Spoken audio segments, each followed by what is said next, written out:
Senator Bill Cassidy, Republican of Louisiana. We've got Fair and Balanced, the New Hampshire Democratic Senator Maggie Hassan. They're both back from Normandy right now, where they were part of a team recognizing our greatest generation and encouraged by what they fought for then, what a lot of this country is all about continuing to fight now. Senator, it's very good to have you.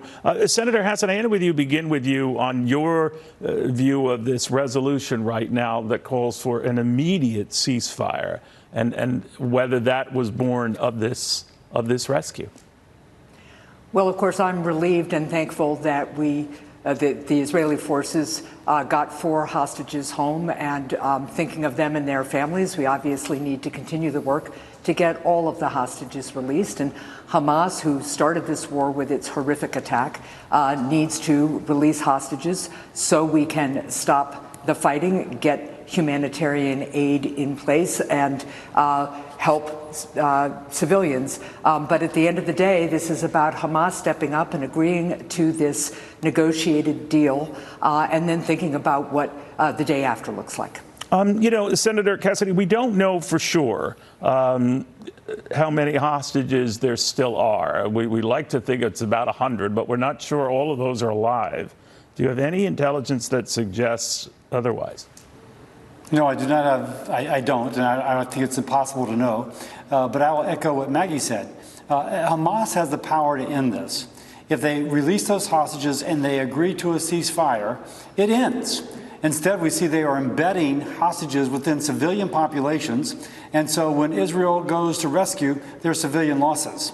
You have to ask yourself, why was Hamas putting those hostages within a civilian population? I'm not sure Hamas wants a ceasefire. I think Hamas kind of likes the status quo. I think they think they're winning the information war. But fortunately, we have the videos showing that indeed they are using the Palestinians as human shields to further their goals. That's wrong. Now, I have not heard a response by Benjamin Netanyahu, Senator Hassan, to this latest resolution.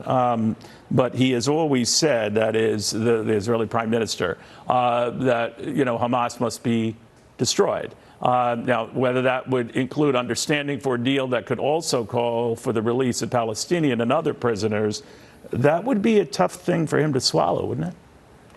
Look, the Israeli Defense Forces need to know that they have degraded Hamas militarily. At the end of the day, though, this is about Hamas's willingness not only to accept a negotiated deal, but also to live up to it.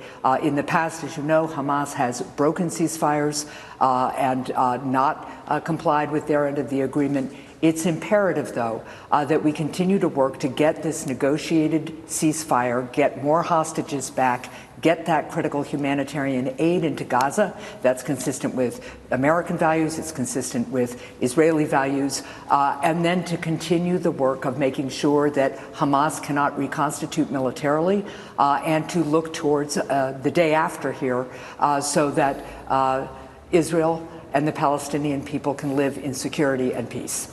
You know, I noticed with both of you just back from Normandy and reflecting back on the environment 80 years ago and today, and President Biden was pretty clear trying to equate what's going on in Ukraine, specifically, Senator Cassidy, with what was going on back then during World War II. And I'm wondering whether you're frustrated about the pace of that war and how Vladimir Putin is stronger than he's ever been, richer than he's ever been, have more oil revenues than he's ever had. What do you think of that? A couple things. You actually are seeing some erosion of their economy. Gazprom, which is their big oil and gas producer, had their first recorded loss ever. Russia's trying to portray a big, great front, but I think that there's a different story if you look underneath the facts. I do think that what we learned is that Normandy would not have happened. There would not have been a liberation of the Western Europe. And if the Russians had won, all of Europe would now be communist if the United States had not pushed forward without U.S. leadership. It took our men, our women there on the front line and the whole effort of the United States to come to a point helping them, supporting them as they made those advances. There is a clear parallel. Russia will take over Ukraine and then begin to threat those countries bordering Ukraine. if the United States does not show leadership. We must step forward and bring allies together. We don't do it alone, but we are the leaders who bring allies together in order to support the Ukrainians. By the way, by supporting the Ukrainians, we support our own national goals. It's not American GIs dying there, Marines, etc. It's Ukrainians who are fighting for their freedom. When we support them, we push back on Russia. And I'll disagree again with the premise of your comments. I think Russia is far worse off now than they were when this war began. You should hear what he says. But to that point, Senator Hassan, I do wonder about the environment today where you're seeing this global protest against incumbents. A lot might be populist right wave, but some look at what's going on in Britain as a rebellion as well against those in power, anyone in power. Do you worry what signal this sends President Biden, that there is an anti-incumbency move and anyone in control, voters want out? Look, what I understand, and it was the honor of a lifetime for me to be at the 80th commemoration and look at these veterans. My dad was a World War II veteran who survived the Battle of the Bulge, and these veterans reminded me so much of him, that understanding that you have to put something greater than yourself first. That freedom is the exception in history, not the rule, and that appeasing tyrants never works.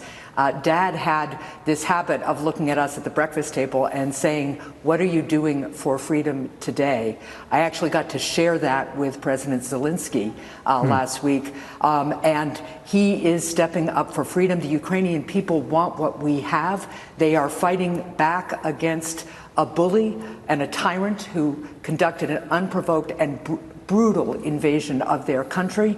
And this is about the free world coming together and understanding that we are stronger and better when we are democracies. We can address challenges together when we have friends who are democracies, and that we need to stand with the Ukrainian people, not only for their own sake and ours, but because China and Iran and North Korea, authoritarians, are watching what we do and watching if we really understand the importance and value of freedom.